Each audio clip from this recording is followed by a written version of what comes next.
Nandighosh TV रे खबर प्रसारण पर आरंभ है माँ बिरजा जन्मस्थल ब्रह्मकुंड सफाई। जाजपुर अधिष्ठात्री देवी माँ बिरजा जन्मस्थल ब्रह्मकुंड दीर्घ दिन हेब अवहेलित हो पड़ा। एभली पवित्र स्थान में लोके अलिया आवर्जना पकाइबा सह मद्यपंक आड्डास्थली पलटि एने प्रथमे नंदीघोष टीवी दृष्टि आकर्षण करथिला। परे बिरजा मंदिर मुक्ति मंडप सेवायत परिषद और बिरजा बाहिनी पक्षरु जिला प्रशासन को अभियोग करा जायथिला।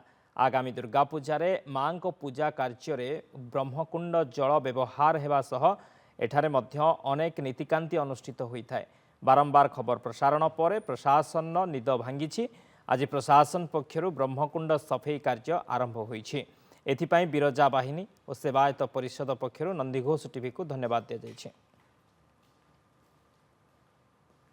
ब्रह्मकुंड को लेकिन प्रत्येक गणमाध्यम प्रतिनिधि मैंने उद्वेग प्रकाश करते निजर इलेक्ट्रोनिक मीडिया माध्यम जिला प्रशासन ठार आरंभ कर राज्य सरकार पर्यटन प्रेसर करते खबर बहु मात्रा प्रचार प्रसार होता है जहाँफल कि प्रशासन निष्पत्ति नहीं सफाई कार्यक्रम करने तो ठीक पूजा पूर्व आज सफाई कार्यक्रम प्रशासन करुचे भावुँ पूजा पूर्व सफाई कम सरीज सुरुखुरी चलित वर्ष पूजा कार्य करूँ। आम जिलापाल द्वारस्थ होती बिरजा बाहिनी तरफ लेखिकी जी आमको आश्वासना देते बहुत शीघ्र ब्रह्मकुंड सफाई को आम करे बोलिकी कहीं माँ बिरजा ये उत्पन्न होते माँ बिरजा 1600 पूजा और कलसी यही जगार बुड़े और यही जगार कलसी माँ द्वारा 16 कलसी ये बसे से पेक्षे जिला प्रशासन धन्यवाद देवा पड़े विलम्ब हो पछे सी आज ब्रह्मकुंड सफाई कार्यक्रम कर करी जे जगार बहुत सौंदर्यकरण आउ टे हो जोटा कि लाइटिंग हो मैं जिते प्रकार व्यवस्था कौन बहुत यात्री आसुँच बहुत किसी ये आवश्यक हो जगार किसी महात्मा अच्छे वो जानी पार ना खाली